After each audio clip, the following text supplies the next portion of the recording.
much I love you. You don't know how much I care. You don't know how much I need you. Without your life I can't bear. You don't know, baby. You don't.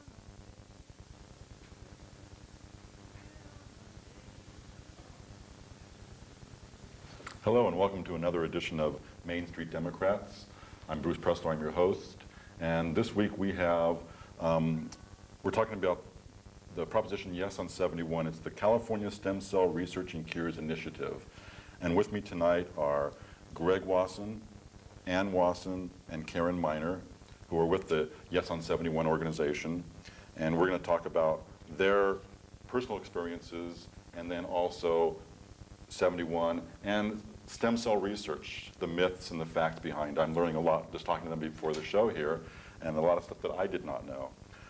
Welcome. Thank you. Thank you for being here. So let's get started with some personal. So Karen, you... I have a spinal cord injury. I was in a car accident almost 12 years ago. Boy, it can happen to anybody. I was a realtor driving home.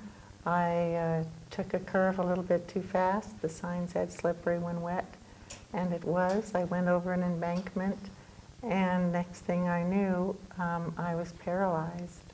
I reached over to turn the keys off, and I couldn't move my arm. I was very fortunate that there was someone that heard me and saw my lights, so I was taken to a hospital where the neurosurgeon, after looking at my CAT scan, told my husband that there really was no hope for me, that he actually said, what you see is what you get. Wow. And at that point, I could not move from my shoulders down. Mm. Wow. And Ann, you have Parkinson's. Yes, I have Parkinson's disease. I was diagnosed in 1995 at the age of 37. I was living in New York City at the time as a children's book editor. And within 3 years, I was no longer employable due to the symptoms of Parkinson's. And moved out here to California because I had met Greg online, and he was based here. And we've been busy advocating for Parkinson's disease funding for the cure, as well as stem cell research, and now Prop 71. Great. And Greg, you also have Parkinson's. Yes, I was diagnosed the same year as Ann, 1995. I was working as a lawyer and a legal writer, and I just came out of the blue. I was having a little trouble washing my hair. I couldn't get my arms to move quite right, and brushing my teeth. They just wouldn't, I couldn't initiate movement very easily. So I just mentioned it to my doctor when I was getting a physical, and he was very quick to pick up on it, and within about 2 months diagnosed it and sent me to a neurologist. And I worked for another 4.5 years, and then had to leave my work on a disability. It just was not able to get enough work done. So since that time, when you're working as a volunteer, they don't ask quite as much speed of you. Right. So we've been working for the Parkinson's Action Network and concentrating on stem cells quite a bit. So do they know what causes Parkinson's? No. There are Parkinsonisms that have identifiable causes, but classic Parkinson's disease is called idiopathic, meaning that they don't know what does cause it. Right. They suspect it's a combination of exposure to environmental toxins and a genetic predisposition, something that has gone wrong in the genes. Okay. Okay. And when I was talking to you guys, I noticed that you two were both diagnosed in the same year, but yet your symptoms are very different, the noticeable symptoms Yeah. that someone like me would see. There are a number of different symptoms that come along with Parkinson's disease, and you can get all of them, one or two of them, or any combination. But there are two sort of dominant Parkinson's disease constellations of symptoms. Mine, for instance, is tremor dominant. I shake mostly. Greg is bradykinetic, meaning slow moving. his more rigid, and those are the basic two Yeah. sort of classes. Okay. But unfortunately, as time goes on and we grow sicker, we sort of merge, and I begin to become more bradykinetic, and he's getting mostly fluctuations from his medication of dyskinesia, which you see he starts If I take too moving. much, I'll have these odd movements and so forth. We're sort of happily running through the field and meeting. Right. You know? Went to the field of flowers, as it were. And to put a famous face on this, Michael J. Fox is the actor that has Parkinson's disease, and Christopher Reeves, who just died this weekend, we're taping the weekend after Christopher Reeves died, was a spinal cord injury. Yes, and that was absolutely devastating. I'm sure not just to me, and not just to people with spinal cord injuries, but to people worldwide. To all of us. He was motivated us, and I know that with his death, the fire that he ignited in so many people, and the hope that he gave people, because like I said, I was injured 2 years before he was, and I was told, just, accept it. Right. Well, he didn't have that attitude, so it's not just me, but other people. That fire that's there, it's only going to burn brighter and That's deeper, right. and work harder. And with Proposition 71, I think right there, what a tribute to him to get this passed, because it was something that he was advocating very strongly. Oh, for. most definitely, most definitely. So let's get into Proposition 71. First of all, it's a bond measure.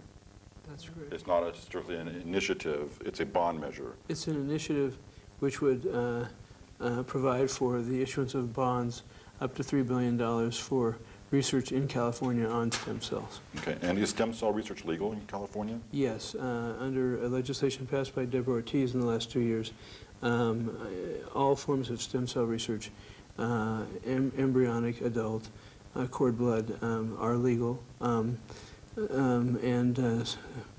Somatic cell nuclear transfer, which is a form of stem cell research, is legal if it's used for therapeutic purposes. Any attempt to use it for the production of human beings is strictly outlawed and is criminalized. What about human organs? No, I believe that if the organs are being, if they achieve the possibility, are able to actually grow organs from stem cells and use them to correct medical problems, that would be legal. Okay. Okay. Now, and why stem cells? Because I hear a lot on the news that there's all kinds of stem cells. Mm-hmm. There's fetal stem cells, and those are embryonic, correct? Or is that Not different? technically. No. Fetal, they're embryonic stem cells, which are stem cells that are completely undifferentiated, and they can become any kind of cell in your body. Okay. Skin, hair, muscle. And then there are adult stem cells, which have already become something Okay. in your body. And they can only be coaxed in a limited number of directions. They're called adult because it refers to the age of the cell, not the age of the person. Oh. So a fetus, for example, to the extent that their tissue and bone and brain cells and so forth have differentiated, the stem cells that remain are adult stem cells because the differentiation process has taken place. So you can reproduce those cells. Let's say a brain cell, you might find an adult stem cell in the brain, and you could reproduce brain cells from it. But it is very difficult to get an adult stem cell to differentiate into the other of the 200 kinds of cells that exist in the body. Okay. The stem cells that are embryonic will ultimately populate the entire, that's what will become a human being eventually. They differentiate into all the tissue and bone and so forth. Okay. So why is Proposition 71 needed? Well, you see us right here. That's a good quote. Yeah, I know. Because it's needed for several reasons. If we want to look at it for monetarily, let's say that our costs in California, I don't know if our budget is, what is it, 1/3 of our budget is going towards healthcare. Yeah, $110 billion. Yeah, and how long can we continue doing Yeah. that? And I don't know what your medical costs are every month, but mine are astronomical, and it's ridiculous. So then there is the pain and the suffering and what it does. Now, if there are 100 million Americans that have a condition that can be helped by stem cell research, I think that's understating how many people can be helped. I have 2 daughters. They are just as much affected by my condition as I am. They were 4.5 and 5.5 when I was injured. Wow. My marriage broke up, which is typical. It's I was going to ask you that. And yes, it's very typical, and it's the person isn't a bad person. It's just a very difficult thing to handle. Right. And so my daughters have grown up with caregivers, or when caregivers haven't shown up, they have had to be my caregivers. And what a burden on me. I mean, now they're 1 year and 2 years away from going to college, and I'm so excited they will finally be independent, going away, and for the first time not having to worry about their mother, Right. where that was my job. Yeah. And on the state versus federal level, one of the reasons it's so important that this be done in California is because funding for embryonic stem cell research has been pretty much stymied for the last several years in Congress. The amount of funding, the president will say, "I'm the first one to fund embryonic stem cell research," but that's because he's the first president who's been able to, and he limited it to $25 million last year. 25 million. Yeah, That's all. That's it. And so the federal government has been notably absent in contributing to this kind of research. And so it's really now fallen upon the states, California in particular, which has the world's 5th largest economy, Right. to step up to the plate and do the research which can produce just what I think is going to be maybe the biggest revolution in medicine in history. I mean, it's an astounding advance. Right. And it's interesting because the way I think about it is stem cell research for Parkinson's, for spinal cord injuries, but along the way, they're going to find other uses and other miracles that will happen because of the research going into Parkinson's, spinal cord, HIV, AIDS, that kind of thing. That's absolutely right. Just yesterday on Yahoo, in the news, I always sort of Google stem cell, and there was a report from Sloan Kettering that they had used stem cells in mice that were pregnant, and the fetuses, the mice fetuses were developing birth defects, and they used stem cells, but the stem cells didn't replace dead or damaged cells. They sent signals into the fetus, and it corrected the emerging birth defects, and Wow. the mice were born healthy. So they're bound to make. There have been several of these sort of astounding discoveries along the way, and the research has really only been going on for a few years. I would expect that if perhaps if anyone passes, these kinds of things will be sort of commonplace. And it's just amazing what they're finding out about stem cells, how they communicate with other cells, how they know where to go, how they know what to do.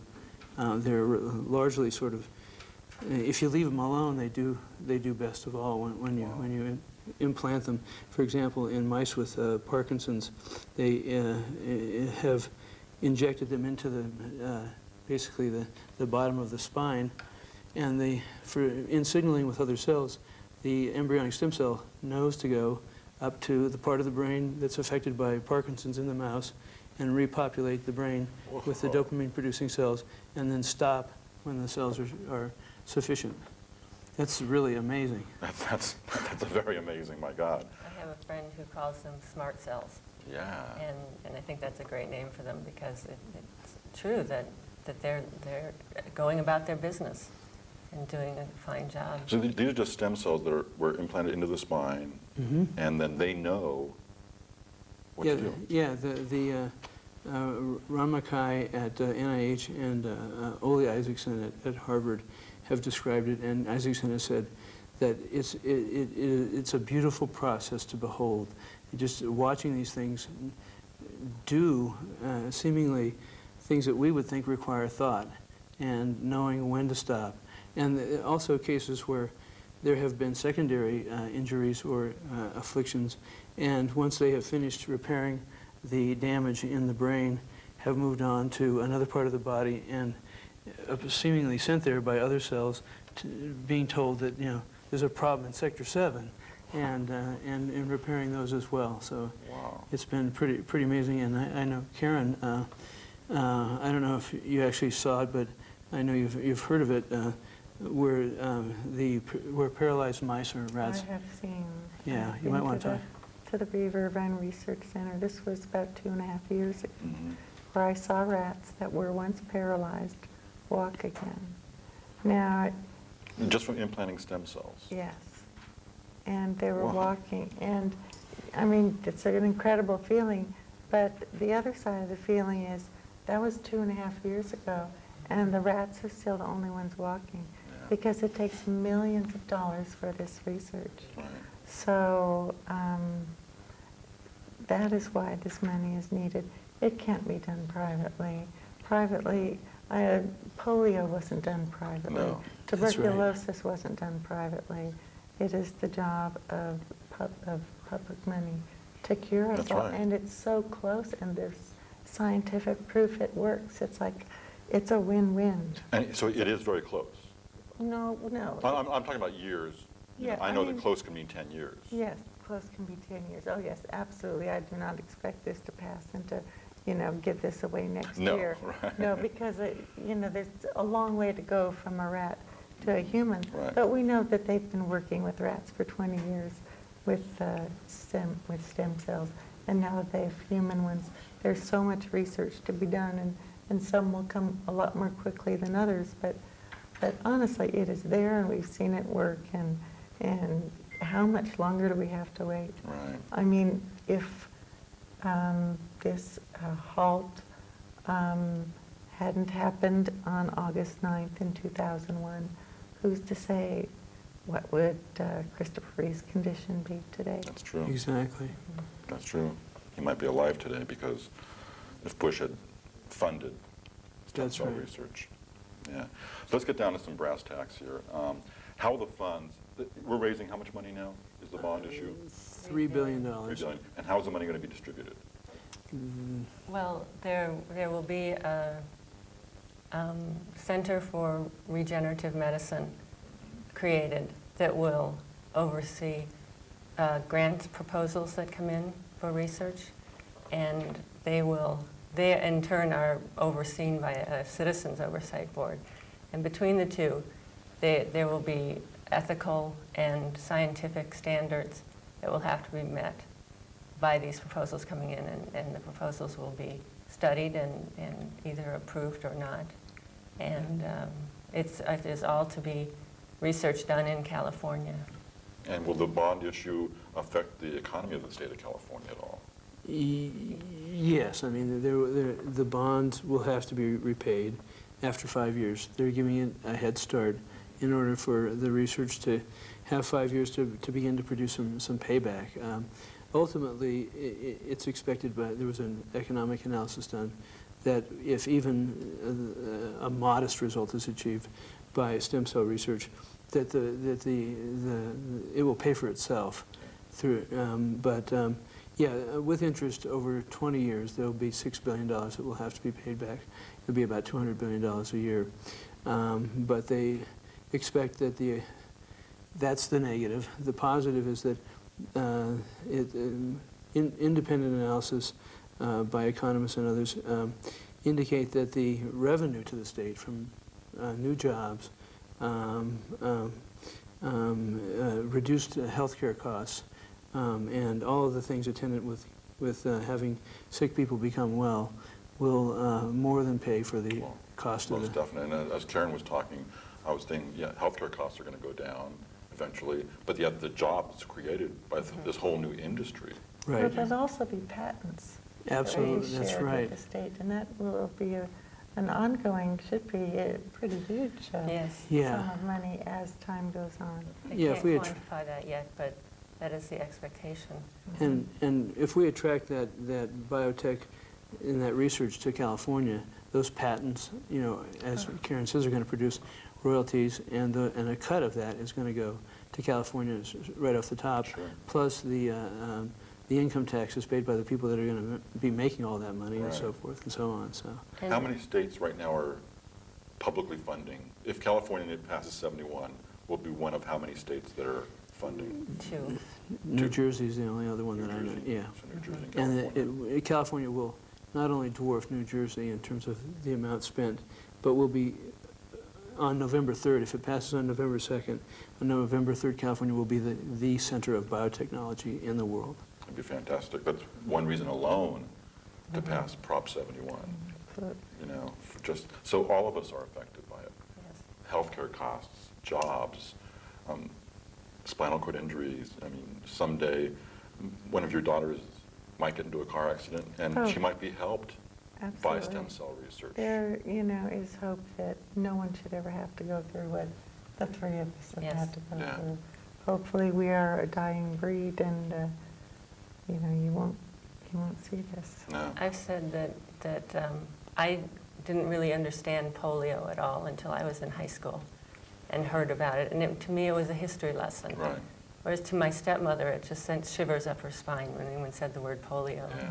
And that's what I'd like for my children and grandchildren, is to just feel that Parkinson's disease was a history lesson. Exactly. Exactly. Parkinson's and Alzheimer's and MS and I mean imagine living in a world where you didn't just cure polio, but you cured 24 diseases that were just as bad as polio, and there were more on the way that you were knocking down. Yeah. And so many diseases we probably don't even know that they will help yet. Mm-hmm. Who knows? Yeah, who knows? Who knows? I mean, the future is just so out there. It's mind-boggling. It What is. I want to say, it's mind-boggling what the possibilities are. I think that's one thing that has been a problem with stem cells, is that it's so hard to get your arms around the enormity of the promise of it, that it just doesn't seem real for a while. It takes a while for you to think about and be comfortable with it and realize that it really does hold this astounding promise for the future. So who's supporting Prop 71? Quite a few people. Everybody. Everybody. Except, yeah. Everyone from the state treasurer and state controller of California, which I'm impressed by because I'm no economist, but they understand the fiscal responsibility Right. of it. And our controller is kind of conservative. He's a Democrat, but he's Yes. a conservative Yes. Democrat, Right. so that's something. They both endorsed the proposition. 175 elected officials in California, both in the state legislature and in Congress, have come out in favor of Proposition 71. The California Medical Association, the California Chamber of Commerce, numerous chambers of commerce, Los Angeles, San Diego, San Francisco. It's 20-some Nobel Prize winners. Yeah. it's really remarkable, the breadth of the support for the bill. Has the Republican Party taken a stand on this? Are they publicly not endorsing it? It's really not a bipartisan issue. There are people, both Democrats and Republicans, that endorse this. George Shultz has endorsed No. the proposition, for instance. It's odd, though, in California, it is more than on the federal level, it is a partisan issue. It divides more down Democratic and Republican lines than it does in the federal government.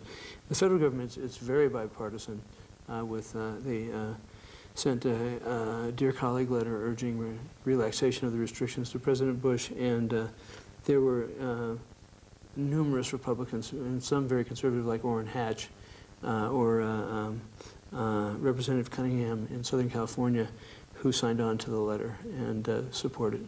Good, good. And I know Nancy Reagan is Yes. a supporter, and I heard today on the radio that she was a supporter 2 years before Ron was diagnosed with Alzheimer's. She was actually a supporter of stem cell research Oh, I didn't know quietly. that. That's, And then when he got the Alzheimer's, she felt the need to become public about it. yeah, I think she was one of the people that helped convince Orrin Hatch because they were Yeah. good friends. Yeah. And well, when someone like that can come out for stem cell research, and she says she says, I am very pro-life, but it's a separate issue. And I was thinking to myself, if you're for in vitro fertilization, then how can you be against stem cell research when they're throwing away all of these embryos? Yeah, it doesn't get talked about much, but it's a tremendous inconsistency if you're against embryonic stem cell research, not to take a public position against in vitro fertilization. Absolutely. Yeah. At the higher form, if you have in this country approximately 400,000 frozen embryos, and your choice is to leave them frozen forever or throw them away or use them to save lives, which is the higher form. There's no question in my mind. There's no question in my mind. And how anybody cannot see it, you know, it just, Yeah. another mind-boggling thing. And- It's just like, you know, wow, how can somebody not see that here we have 3 people that could potentially be helped by this research, and people are blocking the funding of the research to help people like Karen, like Ann, like Greg. It makes no sense. I'm speechless because it makes no sense to me. Yeah, the initiative takes care to limit the blastocysts or 5-day-old embryos that can be used to in vitro fertilized eggs or to donated eggs. So any sort of scary specters that the opposition might be tossing out there, they've covered the bases in the initiative to make sure that it's ethically done. Well, good. I wish we had an hour because this went by way too fast. I have a million questions in my mind and I can't ask them because our time is up. But I want to thank Karen and Greg for coming. Thank I know you. you guys drove a long way to be here, and that shows something. And just on a personal note, let me say, Christopher Reeves died this weekend. He possibly could have been saved if we had studied stem cells and funded it years ago. We cannot wait any longer. We just cannot wait. Prop 71 must be passed. And I'm usually on this show, I don't be that strong about something, but my grandmother had Alzheimer's disease. And I watched her every single day die from Alzheimer's. And so we need Prop 71. So thank you for being here. I really appreciate it. This is Main Street Democrats. Running really short of time here. Remember the Democratic headquarters on Jaworski across from Briar Patch. Thank you, and I'll see you next week. My name is Thank Bruce you. Pressler. Thanks.